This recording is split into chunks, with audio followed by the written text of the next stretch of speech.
Hello, everyone. This is Dr. Talia Marcheggiani. I am the host of the Good Mood podcast, and this is episode 41. It's one of the few solo episodes that I've recorded so far, and we're going to talk about loneliness.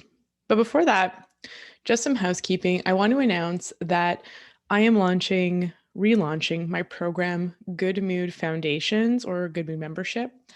It launches on March 1st, and it's a little bit different this time around. I launched it for the first time in the fall, and it's a 6-week program that covers nutrition, circadian rhythm, self-care, movement, tells you how to establish mental health and hormonal foundations to set you up for a life of good mood and energy and mental health.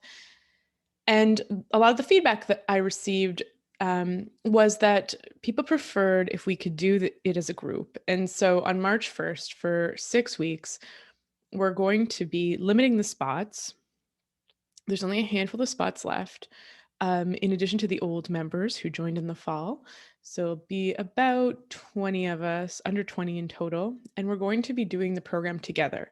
We have a private Facebook group, and we're going to be attending coaching calls. There'll be coaching calls offered twice a week. So 2 hours a week, you'll get access to the group and myself, where we're going to cover, any questions you have, talk about how things are going, and probably throw in a ton of other goodies along the way. I'm in the middle of doing a yoga teacher training, and I have training in mindfulness. I ran a 5-day retreat called Permission to Rest a couple weeks ago that received a lot of really wonderful feedback. And in that, we did tons of journaling exercises and heart opening exercises and different self-care practices that I'm sure will make their way into this 6-week program. So I would love if you were one of the few to join us. And the link is taliand.com/good-mood-learn. You can go to the info page and learn more. And there's also a short video that will sort of guide you through what that program will look like. And if you have any questions, just email me at connect@taliand.com to learn more. So let's talk loneliness. On November 14th of last year, I hosted a series on Instagram where I posted 10 posts exploring the concept of loneliness. I was sort of in the midst, as we all are, even currently, of this global pandemic and, just feeling different levels of loneliness. I mean, there's a certain level of loneliness that's the human condition. And then there's just the loneliness that comes from, not being able to engage in your regular life, like this loss of identity that's come with the lockdowns and just the different effects of this pandemic that we're all still in the midst of as I record this. I mean, before this, though, we already lived in an epidemic of loneliness. Now, this epidemic of loneliness has become a pandemic. And it's unfortunate because we're humans and humans are social creatures. We have attachment needs. And so many of us are alone and live our lives in a very isolated manner. And others are surrounded by people, but maybe we feel alone amongst those people. And sometimes loneliness doesn't make sense. And, now that we're physically distancing, I mean, as I record this, it's February, it's almost been a year of some sort of physical distancing measure. And here in Ontario, we're still in the midst of a state of emergency. So complete lockdown. Even schools are still closed in Toronto, where I live. So as I embarked on this journey, my plan was to write these posts and really, I know that I don't have a solution to solve loneliness. I mean, anyone that's going to offer you a solution, like, go out and join a meetup group or, go on a social dating app is probably, not really validating the depth of this problem. And what I thought was, what makes loneliness worse is this sense that we are alone in our loneliness. And I thought that through these posts, I would, contact the minds of neuroscience and psychology and literature and philosophy, the great spiritual leaders who have commented on loneliness and maybe learn something and take you through this journey. And I'll let you know in this podcast what I found. I still don't have an answer. I still feel lonely, but hopefully this episode provides some comfort and opens up a conversation where we can feel some sort of connection to others or to ourselves. So the first post was called Saying Hello Again. When I first announced this project, many people actually reached out to me and they talked to me about their loneliness, but mostly about their grief, interestingly enough. People told me that they were feeling more lonely since the loss of a spouse or a beloved pet who was the source of their social world. And many more of us are grieving some relationships with those maybe who haven't died, but who we don't get to interact with as much anymore. And grief is such a tricky subject. In our society, we don't necessarily have established rituals for grieving. In the Diagnostic and Statistical Manual, the DSM-5, it used to be that if you lost a loved one, you were excluded from being diagnosed with major depressive disorder. And now that exclusion criteria has been removed. So imagine losing someone important to you and and not feeling depressed. So essentially anyone who's grieving could be diagnosed with major depressive disorder according to this criteria. And many people will say that yes, it was accepted that they were allowed to grieve when they lost someone significant in their lives, but there was this pressure that they felt to get over, this loss. And even the concept of getting over, somebody commented on my Facebook group, is a little bit confusing because what does it mean to get over something? In many instances, we never get over the pain of losing someone. Maybe part of us returns to normal functioning, to back to experiencing the normal range of emotions. But, we never forget and we never stop missing someone. It's unfortunate, however, though, when grief interferes with our productivity. But it's even more unfortunate, I believe, when grief is pathologized. Francis Weller is a Jungian psychoanalyst. He follows the work of a man called James Hillman, and obviously Hillman is a student of Jung. And Weller, he assures us that grief is not a bad thing. He says it's a core human emotion. His quote is, "Grief allows us to digest the most bitter of human experiences into something meaningful and perhaps beautiful, into something vital and alive." We often mistake grief for depression. However, according to Weller, depression is a deadening, it's a numbness. Grief is enlivening. Grief is normal. It's not a pathology. When we're grieving, we weep, we're brought to our knees, we're reminded of what we're in love with and what is important to us. We're more in touch with ourselves in grief. Weller says, depression isn't really depression, it's oppression, the accumulated weight of decades of untouched losses that have turned into sediment, an oppressive weight on the soul. And so think of how often we're told it's not normal or productive to grieve, that we must move on quickly, stuff down our feelings. And so in many healing traditions, including conventional, modern psychotherapy, tending to grief is often a necessity in this process. Tending to grief allows the water of our tears to soften and cleanse away the sediment, to allow our hearts to open again so that we may hold the joy of the world. And grief, if we think about the heart chakra, the heart center, grief is so aligned with our joy and our compassion. And where we avoid our grief, where are we also avoiding our joy? The poet Khalil Gibran says, "When you are joyous, look deep into your heart, and you shall find it is only that which has given you sorrow that is giving you joy. When you are sorrowful, look again in your heart, and you shall see that in truth you are weeping for that which has been your delight." Narrative therapy invites us to grieve in ways that I have always felt were the richest and most helpful. because they allow us to connect this loss to the various threads of identity that shape who we are. And one of the most beautiful ways I found narrative therapy does this is through a series of remembering conversations. And there's a paper called Saying Hello Again by a man called David Dedborough. And I can link it in the show notes. You can speak these conversations out loud to yourself, to a friend or a therapist. You can write them down. If you're not a writer, walk in the woods and think them aloud, or just reminisce on the answers as I recite them to you right now. You might want to find a quiet space where you can think of your loved one. And this loved one could be someone real, currently alive, but not present. Or it could be somebody that has touched you in some way, but that you don't actually know, like a religious figure or a famous person.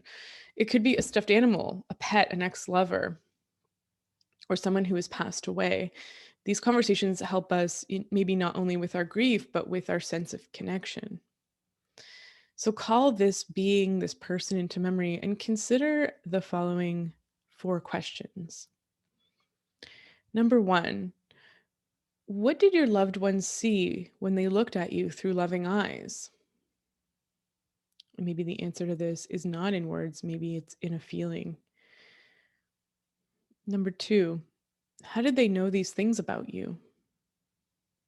Maybe there's a story that you could tell or write down that's evidence of how you know they knew these things about you. Number 3, if they could be with you today, what would they say to you about the efforts you are making in your life? What words of encouragement would they offer? And finally, what difference would it make to your relationships with others if you carried this knowledge with you in your daily life? I was talking to a psychotherapist friend, and she was saying, how much we've lost throughout this time. Our groups, our activities, our small communities, like even the coffee shop you'd go to, where you'd say hello to the barista whose name you didn't know. And we'll talk more on that in a little bit. And as we lose these connections, we lose our identity, because our identity is forged in the fires of connection. And so through these remembering conversations, it can be really helpful to get back in touch with who we are. And even though we're not necessarily in contact with, this person or these people or as many people anymore, it can help us, get back in contact with ourselves. The second post was on the concept of feeling lonely versus being alone. So I remember a few years ago drawing a lot of comfort from a Facebook meme that came across my feed. And sometimes that happens. Sometimes Facebook can be very wise. And it said this: you come home, make some tea, sit down in your armchair, and all around there's silence. Everyone decides for themselves whether that's loneliness or freedom. And I would think of this quote, after a busy day at the clinic where I'd feel completely exhausted and so grateful that every dish in the sink was one I had left there. And then there were other days when I'd come home and really lament the fact that there was no one there waiting for me. And it was the same exact situation and such a shifting state of how I interpreted that same situation. And so surely solitude and loneliness are related, but they're not equivalent. My patients and friends who are married with children will tell me that they crave alone time so badly. And my single friends who live alone crave company. What most of us want, however, is the feeling of freedom that comes with being ourselves. And we all know that this feeling can arise, alone, or in the presence of those who fully accept us. The Dalai Lama has repeatedly claimed that he never gets lonely. I remember, and I couldn't find the quote, but I remember reading a book, a series of interviews by him. And he mentioned that he feels comfortable sharing his innermost thoughts with whoever he comes into contact with. And so he never really feels like there's a part of him that's unknown, or that there's a part of him that only lives in the minds or hearts of certain people. He said, I think, I can tell the cleaning lady my problems, and I feel free to do that. And so I feel like I'm always accompanied by people who care about me. And I couldn't find that quote, but what I could find was a speaking forum interview, and he was asked the question, "Do you get lonely?" And it actually took the translator a while to convey the concept to him, and for him to even understand the question before he was able to answer. And that is such a curious thing, because I think in Western culture we live with this default state of loneliness that we only experience temporary reprieve from. And according to him, loneliness is not a condition of solitude, it's a condition of mindset. The Dalai Lama weighs in. We're often alone without feeling lonely, and feel lonely when we're not alone, as when we're in a crowd of strangers or at a party of people we do not know. Clearly, the psychological experience of loneliness is quite different from the physical experience of being alone. We can feel joy when we're alone, but not when we're lonely. Much depends on your attitude.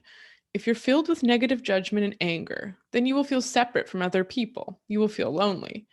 But if you have an open heart and are filled with trust and friendship, even if you're physically alone, even living a hermit's life, you will never feel lonely. And I have to say, as I reflect on his words, the loneliest I felt is when I was in a relationship with someone whose love I couldn't feel. And I felt completely at home and accompanied while traveling with strangers. I remember being in a group of people I'd met only a few hours before, and felt completely held and comforted and safe in that makeshift brand new community that I'd inserted myself into. Similarly, I was walking today in the park and the sun was shining. It's like -10, but there were a whole crowd of ducks, floating on this pond in Hyde Park. And I felt never more accompanied by nature and life and beauty. And yes, there were people walking around, not people I was talking to or even getting close to, but I really felt I really felt connected in that moment. And it was so clear in that moment that it's not about the presence of other people, but this internal state and this feeling of being truly as you are. And so I encourage you, as you reflect on this post and what the Dalai Lama said about loneliness and solitude, is to consider when you feel that you can truly be as you are. In what state, in in whose company, and what are you doing?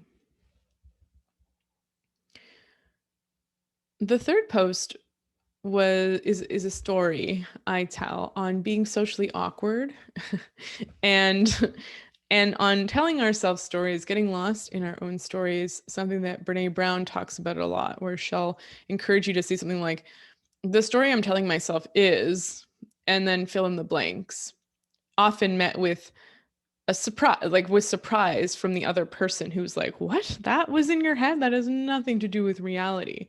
So I'll tell you this story. So we're in the midst of this pandemic. We're socially isolated. And so my friends who are about to have a baby canceled their baby shower. And then they just sent out a memo or like an email, I think it was. And they said, if you still want to send gifts, we're asking for books and clothes. And so I hopped on Amazon and I happily ordered a few books I remember loving as a kid. There was Amos the sheep, who doesn't want to give away his wool.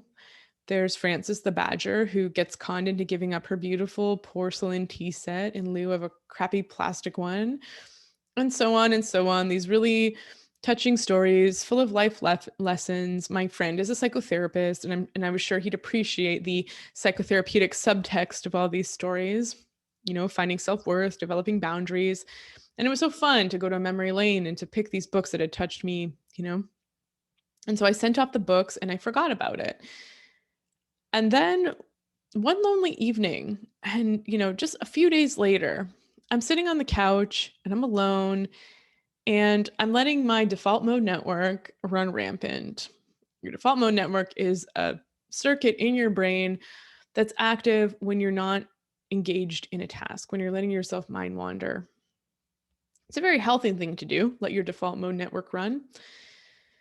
just sit and do nothing. But when you're in a more negative mood state, those thoughts can sometimes turn crazy and ruminative. And this is what happened to me that night.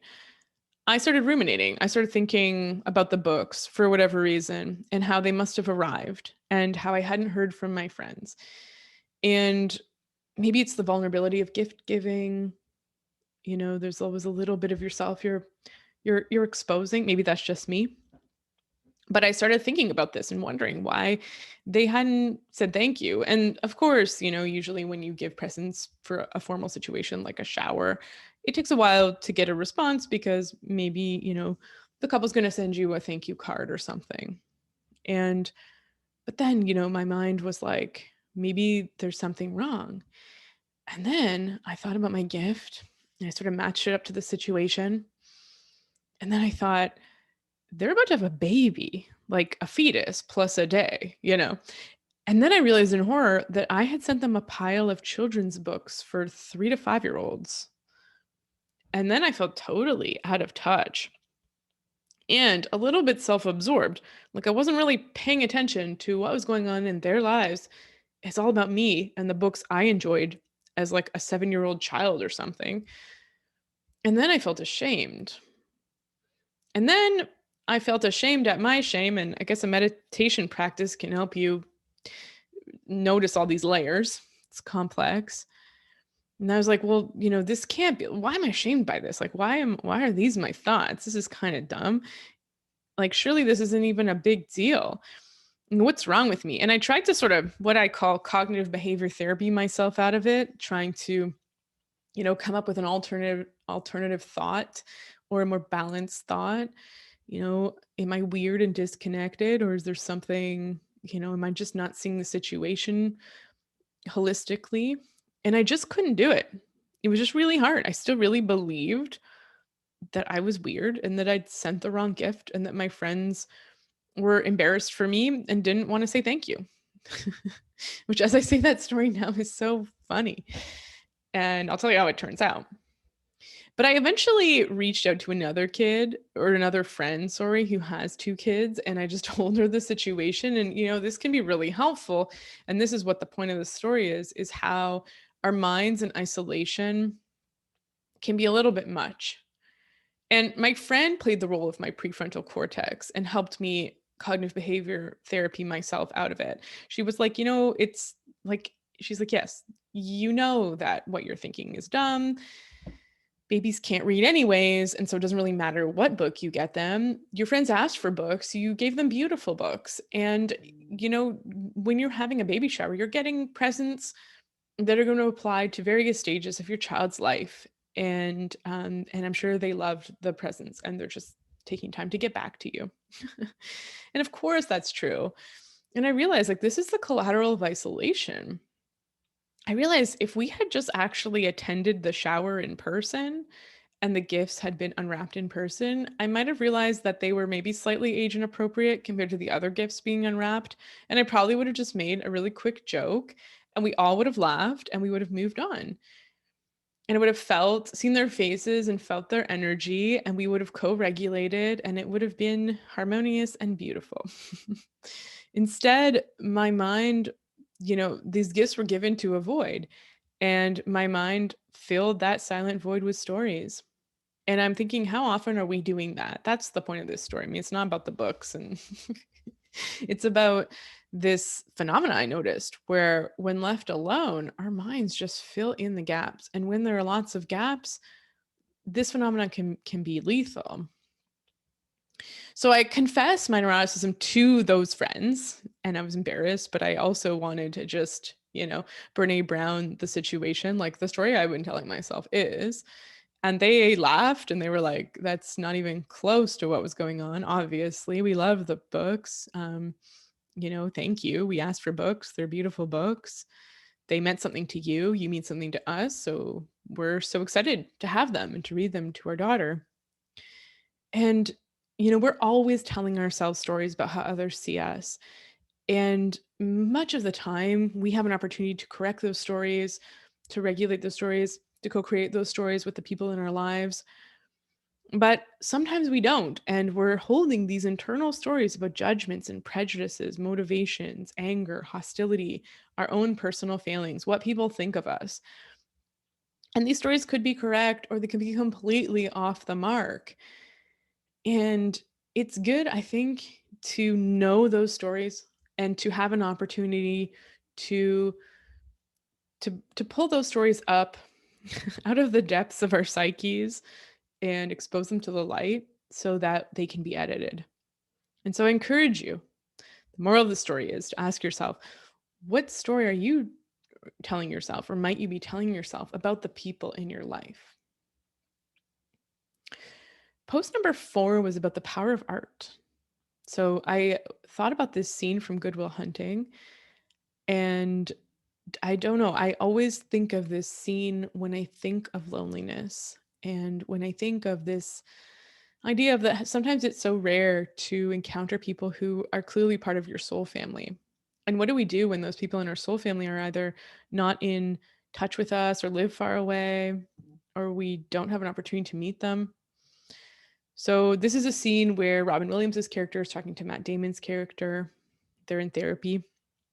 So Robin Williams' character is called Sean, and Will is Matt Damon. And Sean says during a therapy session, after coming from the job interview with the NSA, "Do you feel like you're alone, Will?" And Will laughs. "What?" Sean, "Do you have a soulmate?" Will, "Define that." Sean, "Someone who challenges you." Will, "I have Chucky." Sean, "You know Chuck, he's family. He'd lie down in fucking traffic for you. No, I'm talking about someone who opens up things for you, touches your soul." Will, I got, who? "I got plenty." "Well, name them." Will says, "Shakespeare, Nietzsche, Frost, O'Connor, Pope, Locke." Sean, "That's great. They're all dead." Will, "Not to me, they're not." And this exchange always comes to mind when I think about the loneliness of trying to find a soulmate, someone who knows the secrets and truths that lie deep in our hearts. Do our soulmates need to be living people who share our lives? People we can converse with on a daily basis? I mean, ideally, yes. It's wonderful to have mentors and teachers and people who see you, who you really respect and connect with, and who you feel can see your deepest, darkest self. Maybe not darkest, but maybe, yeah. However, many people in literature will speak of the phenomenon about feeling alone in a crowded room with no one to share their private thoughts with. Maybe there are people that you know care about you, like Will and Chucky, but you just don't feel like they really get you. Maybe you feel like nobody really gets you. And so when we have these figures, literary figures, authors, writers, philosophers, and we can read their deep thoughts and feelings and relate to them, it's so powerful for making us feel less alone, especially if what we're reading speaks directly to our own hearts and what we're experiencing in the moment. You know that sensation when you're feeling something really deeply, and then you read or hear someone else, maybe someone you know, maybe someone famous or dead, describe that phenomenon in a way that is far more eloquent and articulate than you feel you ever could. That's a feeling of being deeply validated and understood. Finding your literary soulmates. These are people who have thought long and hard about this particular existential human experience that you're going through right now, that perhaps you stumbled upon. And not only have they lived it, but they've taken the trouble to put it into words, images, music, to remind you that you're sharing a nervous system with 8 billion other living human beings and that you're not alone. Imagine you're stumbling through a dark wood and you're so lost and confused. And then you find like a guidepost or a book, and that book describes everything you're going through, everything you've walked up until that moment, and exactly what you're feeling in that moment, and then encourages you to carry on.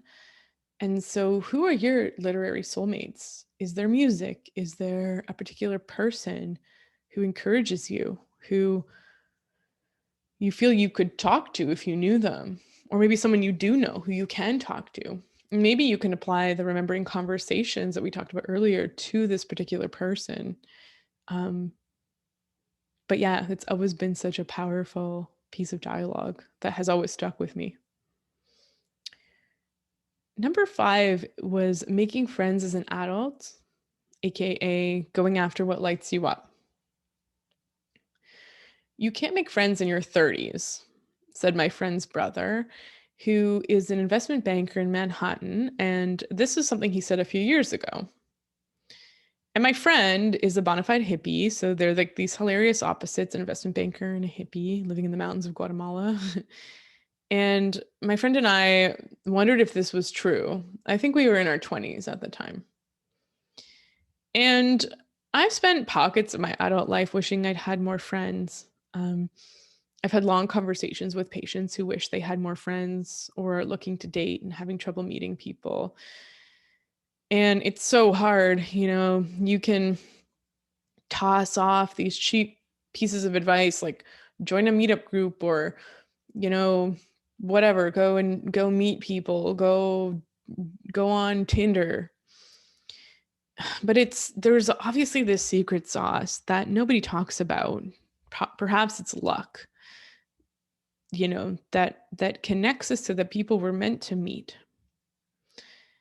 And one of the things I was deeply grieving during the last few months, and that I think I am still grieving, is this loss of the spontaneity of meeting people. A few years ago, I was alone on Toronto Island, and I had my dog with me, and I had a book. And my dog ran into this kind of picnic of people who were drinking wine, and they invited me over. They poured me a glass of wine, and we discovered we were both Italian and that we both had nonnas. And then it led to like one of the people in this picnic writing a letter to my nonna and connecting with me. And we aren't necessarily friends still to this day, but there was this real genuine connection that happened completely spontaneously. And it's like, that's not going to happen anymore. At one time I just went to a networking event after work one day, stopped in downtown. It's like you paid $10 and got a free drink. And I met this guy there who connected me to one of my best friends and this group of people that I was connected to for a while, for a couple years. Again, completely spontaneous, completely synchronous. And it's like now that we're isolating and our movements are so directional and linear, we leave the house to grocery shop or exercise or dog walk. We're not experiencing that randomness. And it seems like the possibilities of expansion have contracted.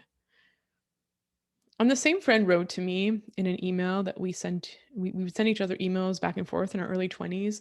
She was living in Australia and I was living in Colombia. We're sort of trying to find our way. We're out of school. We were roommates in university.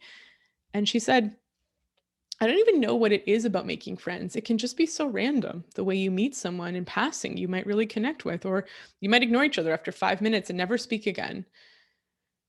And the philosophy is right. If you go after what lights you up, you're bound to stumble upon someone else who's lit on that in their own way and for their own reasons. So you're bound to connect on some level.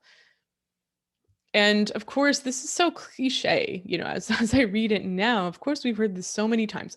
Go after what you're passionate about, and the people will trickle in like a kind of osmotic current.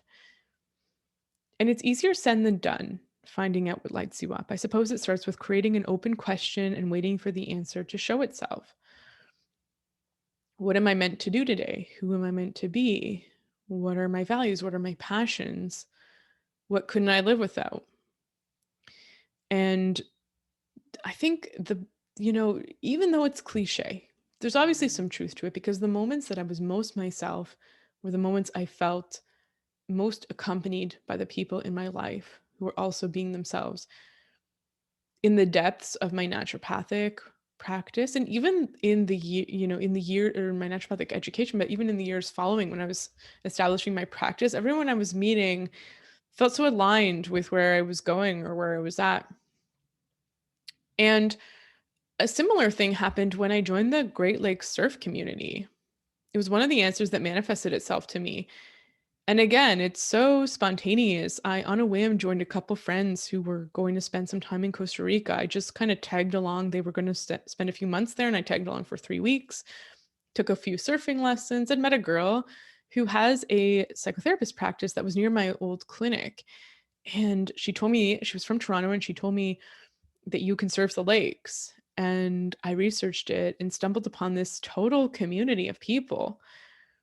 It's been a blessing for me in so many ways. From even finding out it existed, which was completely random and totally synchronous, to randomly meeting people in the lineup. And some of them, again, like you never speak to, but some of the faces become more and more familiar. Maybe you connect on Instagram, and some of them become really close friendships and companionships. Some become regular surf buddies, and that's it. But there's this idea of parallel play where when you're in the vicinity of other bodies doing the same thing, you don't necessarily need to talk and share, your life struggles.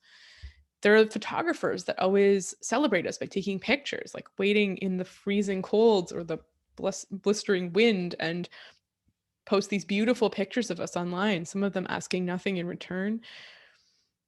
And the sport, because it's so weird, because it's so extreme, and technically a solo sport is so much about connectivity. It's about water, and water sticks, and so do we.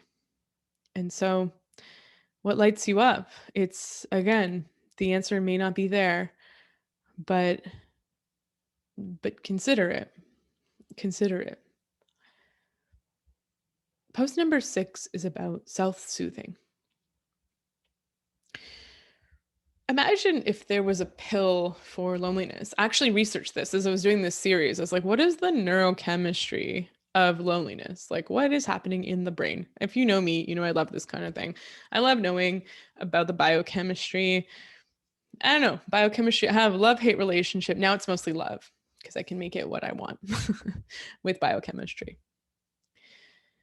So when I was doing this research, I found that obviously there's the hormone oxytocin, which is our love and connection and bonding hormone, and it's secreted in childbirth and also in breastfeeding and after sexual intercourse, mostly in female brains.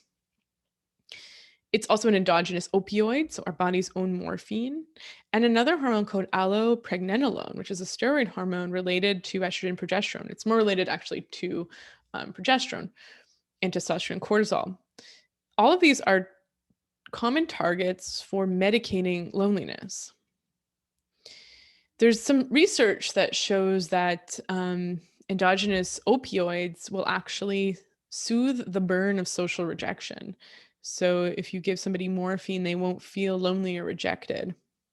Not really a viable solution, but interesting. And so we know that these are the hormones. Now, our brain chemicals, respond to our external or internal circumstances.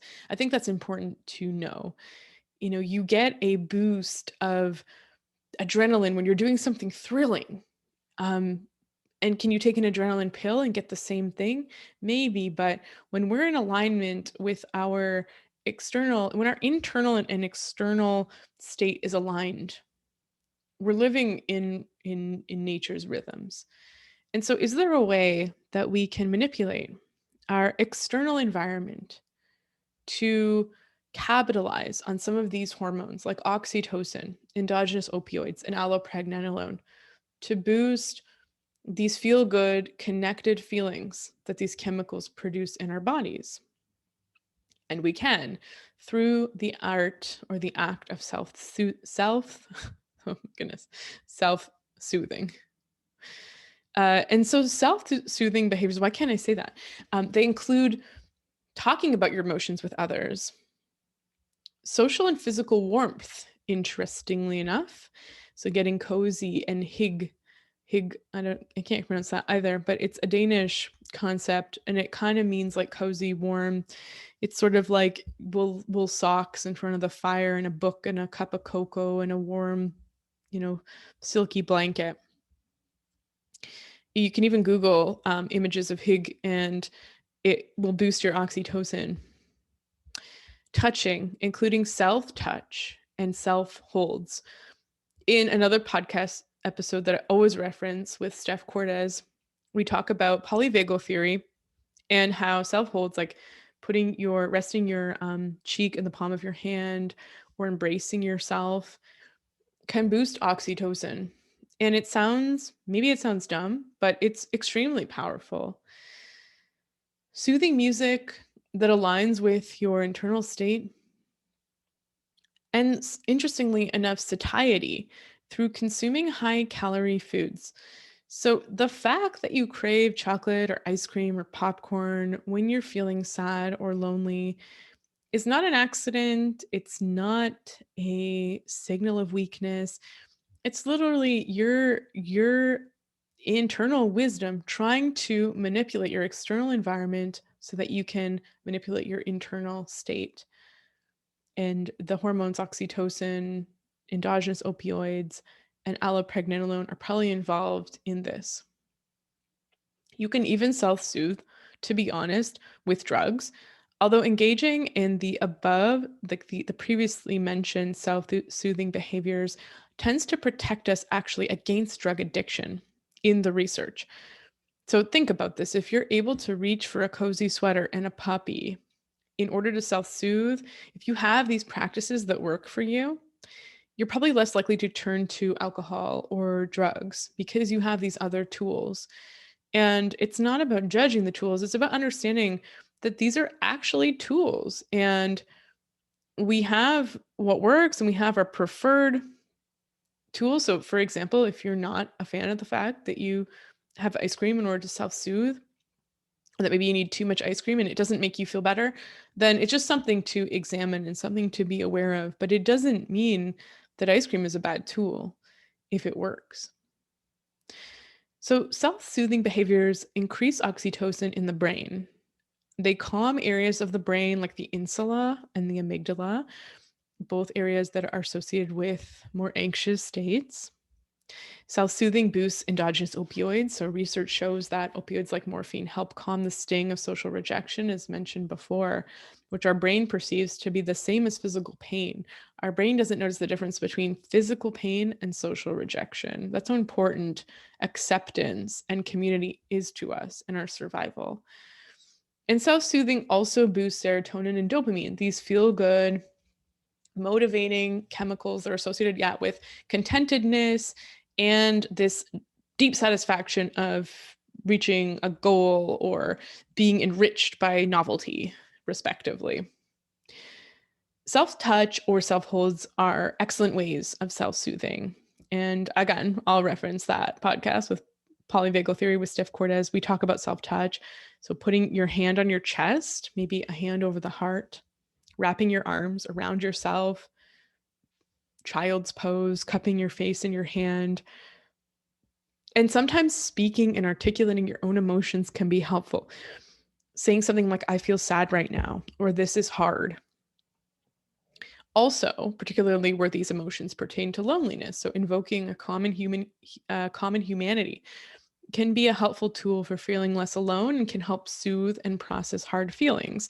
Saying something, and this is from the work of Kristen Neff at selfcompassion.org, but saying something like, everyone feels this way sometimes, or suffering is a part of life. In mindful self-compassion, invoking a common humanity is an important step in taking the burden of our feelings off of ourselves and recognizing that we're all interconnected in the emotional space. I have found that even feeling loneliness is less lonely when I consider how it's a universal human emotion. And then, as lonely as I'm feeling in any given moment, there are billions, most likely, of people who have the exact same emotional imprint in their bodies at the same time as me. I mean, what's lonely about that, you know? And so I ask you, how do you self soothe? What are your practices? What helps? My favorite is curling up on the couch, getting cozy, and wrapping. If I'm really sad and really processing something, is curling my arms around myself and just giving myself a big hug. And again, it sounds dumb. It sounds like it's not enough, but it really is powerful. Even, caressing the tops of my arms, again, another powerful oxytocin booster, and speaking to myself, saying like, I love you so much. You're such a good person. Everything will be okay. Extremely powerful. The next post, number 7, is attunement. Attuning with others is at the heart of the important sense of feeling felt that emerges in close relationships.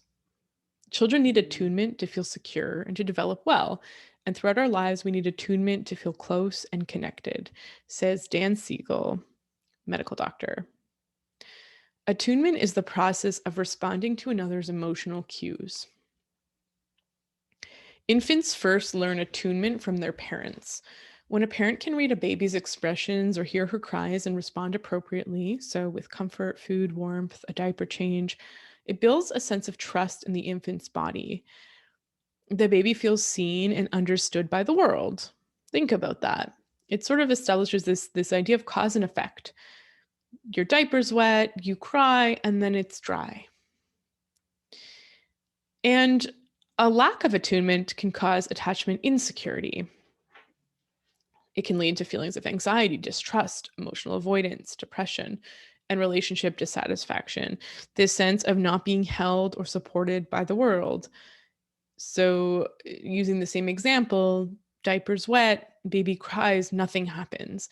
And of course, this is not going to just be a one off situation. This is cultivated over repeated incidences like this, just as positive attachment is cultivated throughout the course of a child's life. But the child, when their cries are not answered, start to lose trust in the world and ultimately respond in a couple of ways. One is to increase the level of attachment cries, so essentially to become insecurely attached, but to become anxious attached, um, or preoccupied attached, and um, to cry and to demand attachment, to become anxious, to strive or to manipulate oneself to gain attachment.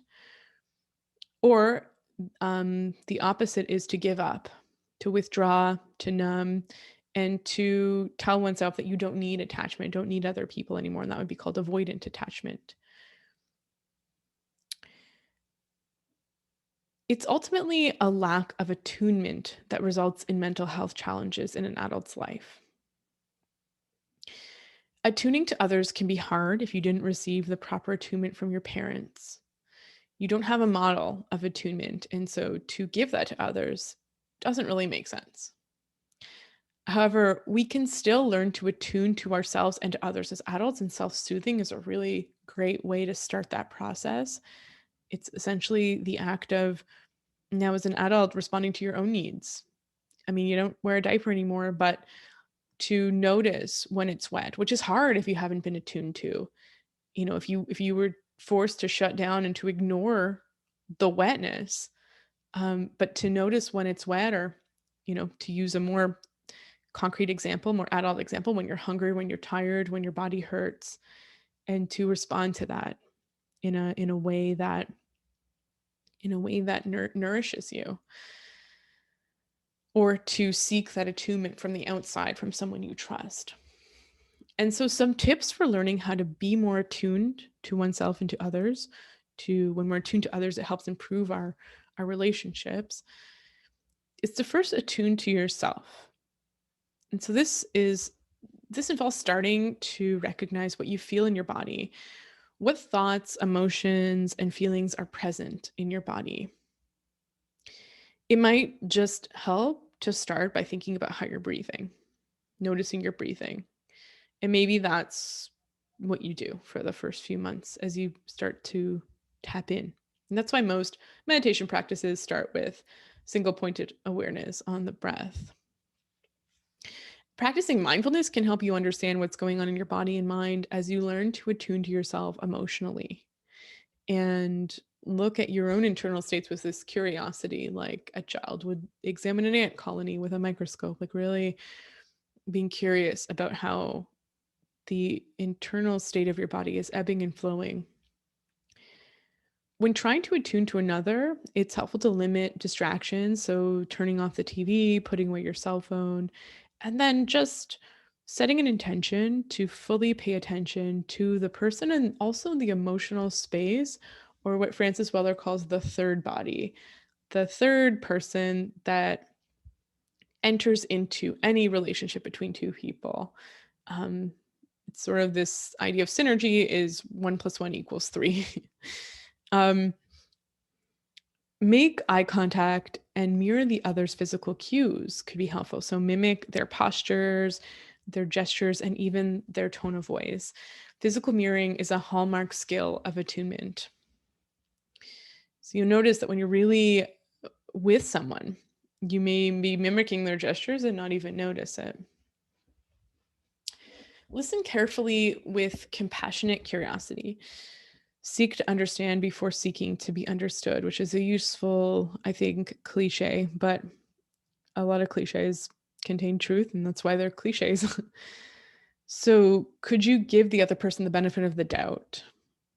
Can you try your best to relate to what they might be saying and hold them in what Carl Rogers called unconditional positive regard? Can you work off the assumption that most people have a good reason for the things they do and try and understand those reasons? And finally, can you try to identify what emotions someone might be experiencing as you talk to or sit with them? And what are you feeling in your own body as you talk to and sit with them? Now, as you work with attunement or even consider some of these tips, it's important to perhaps do this work with a therapist to help you self regulate. Practice self soothing first, perhaps, so that you can keep your emotional and internal state within a window of tolerance and learn how to do that.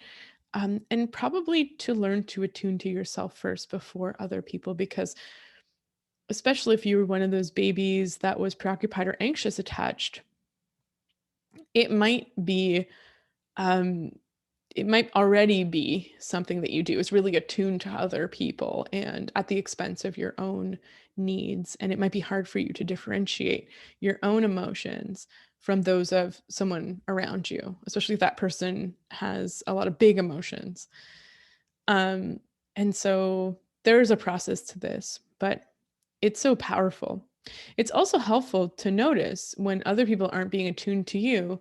Sometimes relationships feel empty and disconnected, and knowing that you're not being attuned to can sometimes help validate that feeling, you know, and perhaps give you some language to ask for more attunement or to recognize where maybe you could be attuning better in a relationship that you're in where life has just kind of gotten in the way. So helpful things to consider. Let me know what you think of this and if you've practiced attunement and how that worked for you. Post number 8 is sharing the things that matter. So Johann Hari has a very interesting book called Lost Connections, and he says, loneliness isn't the physical absence of other people. It's the sense that you're not sharing anything that matters with anyone else. Be yourself. Be you. We say it to encourage people when they're lost or down. Our shampoo bottles tell us, because you're worth it. But what I was being taught is if you want to stop being depressed, don't be you. Don't be yourself. Don't fixate on how you're worth it. It's thinking about you that's helped you make so lousy. Don't be you. Be us, be we, be part of the group. Make the group worth it.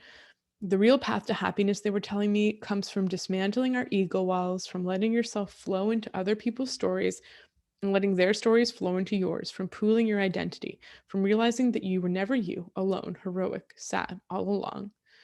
Don't be you. Be connected with everyone around you. Be part of the whole. Don't strive to be the guy addressing the crowd. Strive to be the crowd. So, part of overcoming our depression and anxiety, the first step, and one of the most crucial, is coming together. He also says, when I feel myself starting to slide down, I don't do something for myself. I try to do something for someone else. I go see a friend and try to focus very hard on how they're feeling and making them feel better. I try to do something for my network or my group, or even try to help strangers who look distressed. I learned something I wouldn't have thought was possible at the start. Even if you're in pain, you can almost always make someone else feel a little better. Or I would try and channel it into more overt political actions to make the society better. When I applied this technique, I realized that it often, though not always, stopped the slide downward. It worked much more effectively than trying to build myself up alone. And I think what Johann is saying is that a sense of meaning, purpose, and belonging can't coexist with loneliness. Now, some of you might listen to this and take issue, and I certainly had some internal objections as I was reading his long quote. I think a lot of us are in the experience, if part of our path to healing is to establish more boundaries, it can sound like, whoa, okay, so it's not about me being worth it. It's about me helping others more than I'm already doing. And so obviously personal discretion is advised here and you have to do what works for you. But I also think of, the times that we are connected, that we feel appreciated, that we feel there's a reason to get up in the morning because people depend on us. It's very powerful. And anytime I talk to anyone who's been suicidal or is suicidal, they will say that what keeps them going is this sense of obligation to other people, and so feeling like you matter to other people is so important. And it's also unfortunate because so many of us don't feel like we matter. And that's ultimately the crux of the deepest depression that people will feel. And so I wonder, is there a way that we can prove to ourselves that we do matter? Sometimes having a pet who looks at you with this purity, who relies on you, who needs you to get up and go for a walk with them, to change their water dish.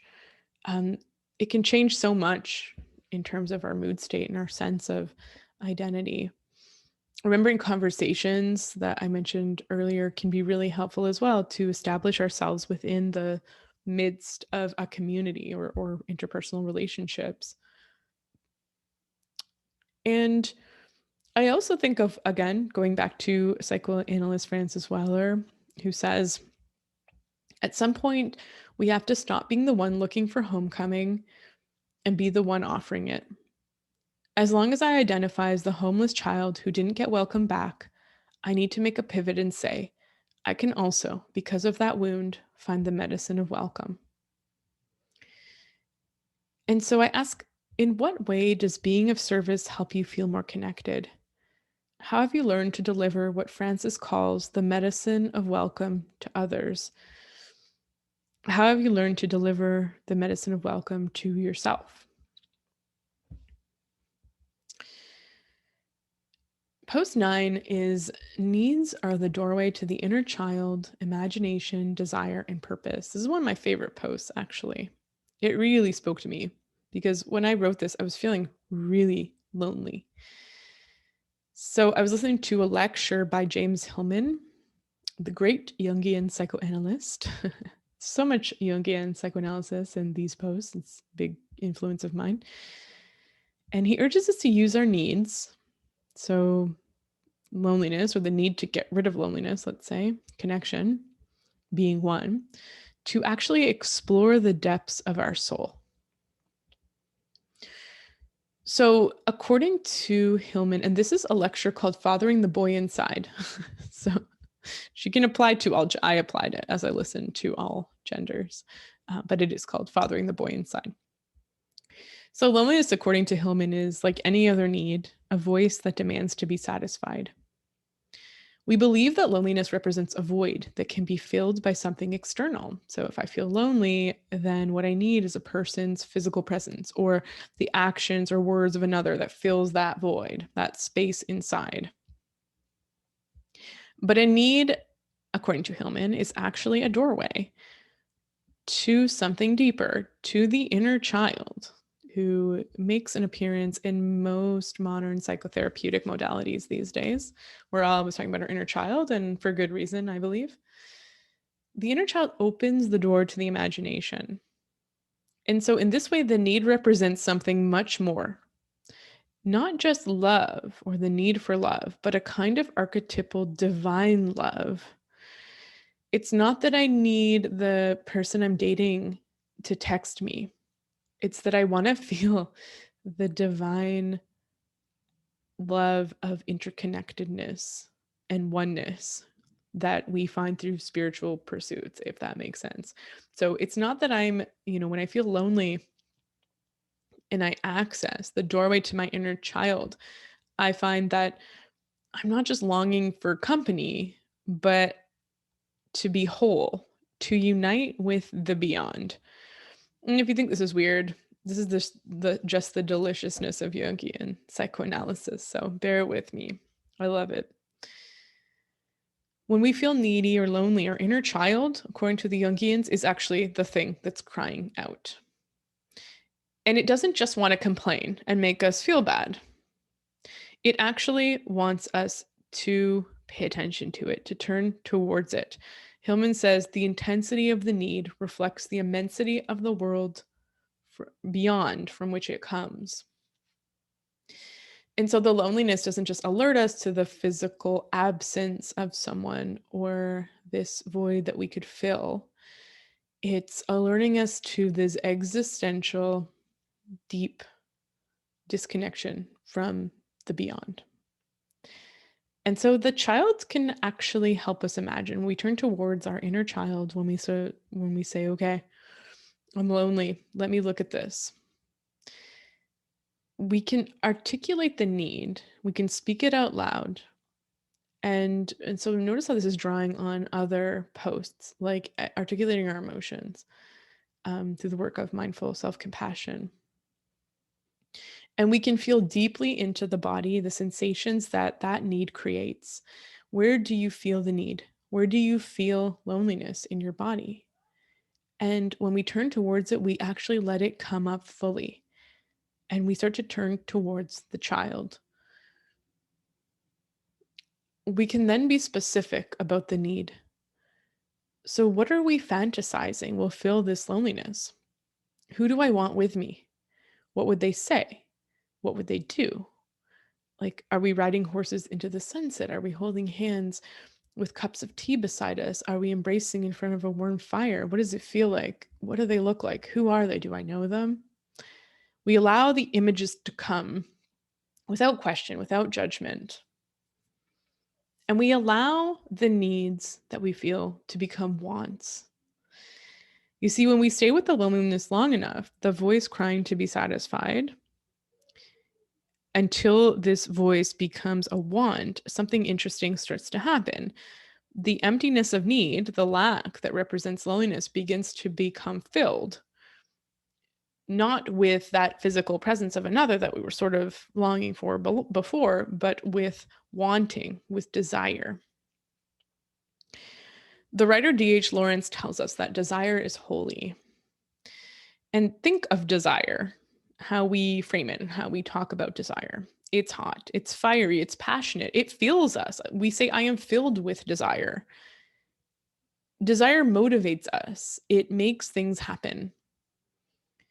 Desire connects us with the beyond. It moves us towards our purpose. And this kind of brings me back to that conversation with my friend where we were like, what lights you up? What fills you with desire moves you and draws community towards you.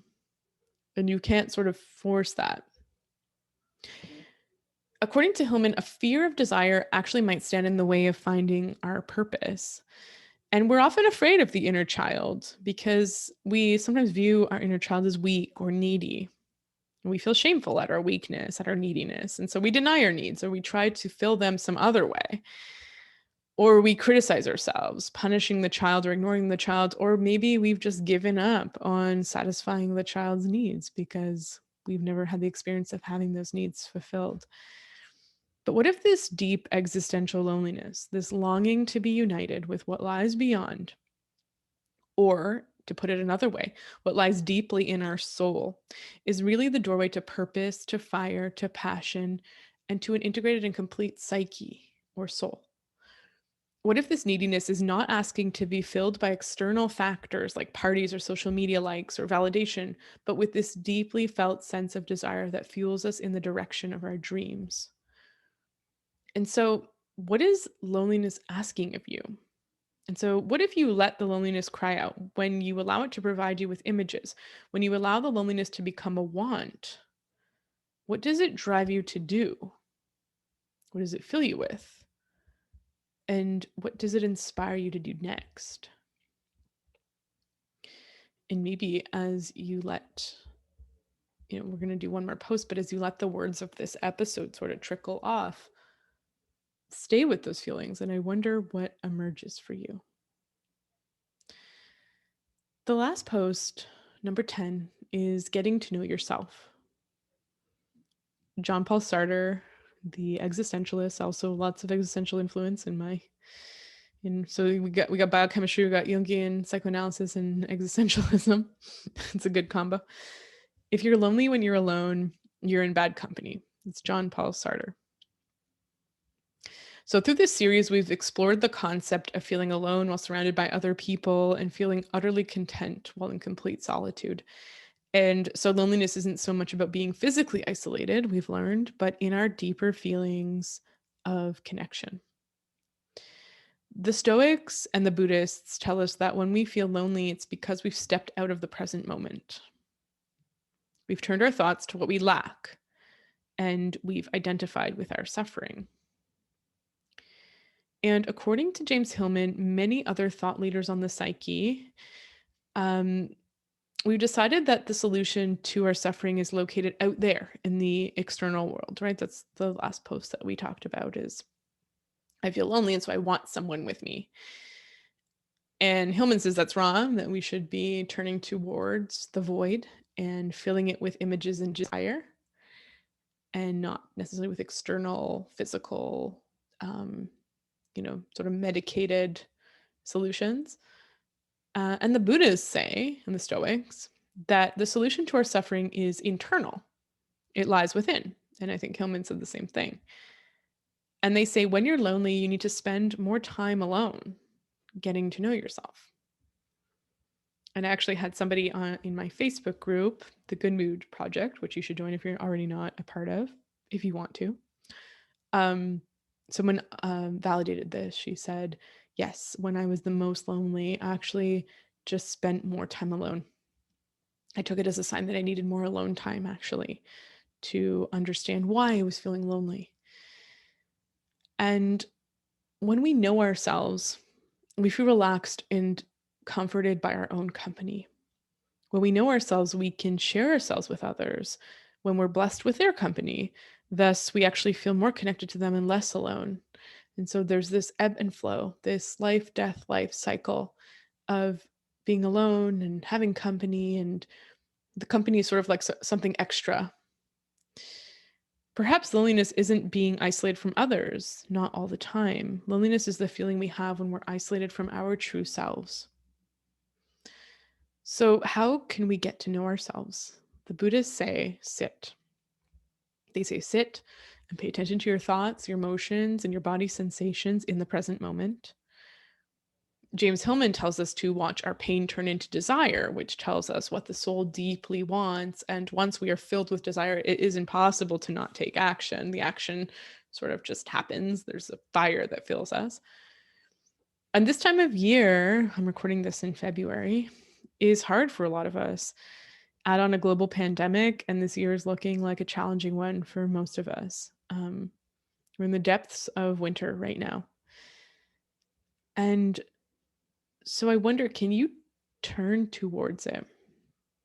Obviously do this with the work of within the context of a therapeutic relationship. But can you spend some quiet time alone with yourself? Can you watch the feelings of loneliness arise and fall in your body? Can you deliver yourself a little soft compassion? And in those private moments of emptiness, can you say, loneliness is here. Everybody feels this way sometimes. May I be kind to myself? And can you maybe say, can I sit with these feelings? It's okay. They're already here. So thank you for listening. Check out Good Mood Foundations. If you're listening to this before March 1st, spots are limited. So they may be sold out, but check anyways. I'd love to have you join us. Springboarding off the topic of loneliness, this is a way for us to feel connected to each other for the next 6 weeks and to feel accompanied in supporting our minds, our bodies, and our emotions throughout this time. Take care, everyone, in health. My name is Dr. Talia Marcheggiani. This is the Good Mood podcast, and thanks so much for listening.